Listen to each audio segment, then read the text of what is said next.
I am Dr. J.S. Arora, General Secretary, National Thalassemia Welfare Society and Federation of Indian Thalassemics. Today I am going to talk on iron overload in thalassemia. See, survival of a thalassemia patient depend on repeated blood transfusion, which each unit of blood, around 200 to 250 milligram iron goes inside the body, and there is no mechanism in the body that takes out that extra iron from the body. If this extra iron is not taken out, it damages vital organs like heart, liver, pituitary, endocrine organs, and that causes problem. If it deposits the pituitary, it causes short stature. Deposits the thyroid, causes thyroid problem. If it deposits in gonads, there is a hypogonadism, delayed or missed puberty. If it deposits in the heart and liver, it may cause a heart and liver failure and ultimately early death. So to take out that extra iron, we have to give regular medicines. But first of all, we should know how to measure this extra iron. See, it is measured by serum ferritin. When we give around 10 to 15 units of blood, after 15 units, around serum ferritin goes to around 1000, and at that time we should start iron chelation.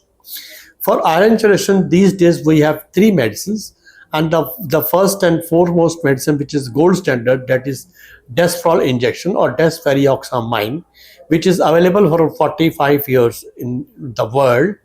It is to be given through injection with a slow subcutaneous injection. The injection is filled in a syringe and attached to the infusion pump that is pushed inside the body very slowly for 12 to 16 hours every day. And it is to given either in the abdomen, or you can say thighs, or triceps, biceps muscles. So that is given very slowly, because if you give fast, it comes out of the body without taking any extra iron. The second drug is Deferiprone, which is available in India in Calfer. This is the drug which is the first time introduced in India as an oral iron chelation and later in the world. This is oral drug. This is given in a capsule form 2 to 3 times a day, and this is given after food. Though it can be given without food, but that causes nausea, vomiting.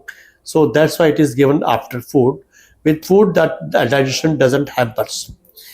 And it is given around, say, 75 to 100 milligram per kg body weight. It takes out more iron from the heart. It is a light molecule. It enters the heart muscles and takes out iron and excretes through the urine. When we take Deferiprone or Calfer, urine becomes dark colored. That shows how much iron is being excreted to a person, which is visible. However, the actual measurement is done by the serum ferritin.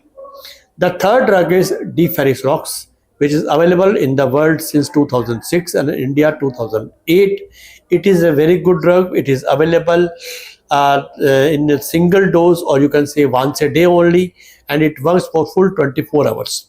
It is given around 40 milligram per kg body weight, and it takes out iron from both heart and the liver. It is given just once a day, empty stomach. Nowadays, another molecule is available which is called film coated tablet, which can be given even after food and not only in the empty stomach. For measuring iron overload, one I told, that is serum ferritin, but serum ferritin is not accurate because of infection, inflammation, it may falsely rise, and because of vitamin C deficiency, it may be falsely low. To know the exact values of the body iron, especially in the heart and liver, which are the vital organs which damages and causes dysfunction, we have to do MRI T2 star.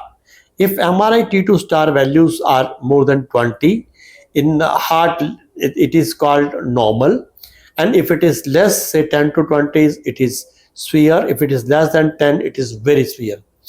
And for liver, we measure liver iron concentration. If it is less than 5 milligram per kg of dry weight of liver, it is normal. 5 to 7 is moderate, and if it is more than 15, it is very severe. So we should measure serum ferritin every 3 months and cardiac iron and liver iron by MRI T2 star from the age of 10 years every year. We should try to keep serum ferritin less than 1000, but nowadays when this deferoxamine is available, so we can even bring it up to 500 or 400, even up to 300. In NTDT, that is non-transfusion dependent thalassemia, the ferritin is usually low. So there we have to depend more on the MRI T2 star than on the serum ferritin. When we give desferol, then we should monitor auditory, means visual and hearing impairment once in a year. If we giving deferriprone or camphor, we should measure CBC, that is TLC, DLC platelet every 3 to 4 weeks, and SGT, SGPT every month. But we are giving deferoxirox, then we should measure CBC, that is HB, TLC, DLC platelet, and this urea, creatinine, SGT, SGPT every month. While in all the RNC letters, it is better to check CBC, LFT, KFT, and serum ferritin once in 3 months. This monitoring is very important. And camphor deferriprone may also cause arthritis. So if the patient develops bone pains, then firstly we can reduce that drug, or if it still happens, then we can stop the drug and later on start with the lower dose and escalate slowly. If TLC is less than 3000 or neutrophil less than 1000 or platelet less than 1 lakh, then we should stop deferriprone.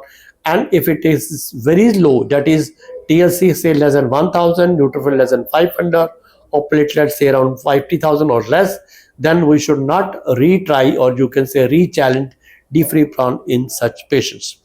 So the two-pronged therapy for thalassemia patient is to maintain the hemoglobin level 10 gram or more, that is pre-transfusion, and maintain serum ferritin level around 500 milligram, and if it is MRI T2 star, cardiac iron MRI T2 star more than 20, and LIC less than 5 milligram per gram dry weight of the tip.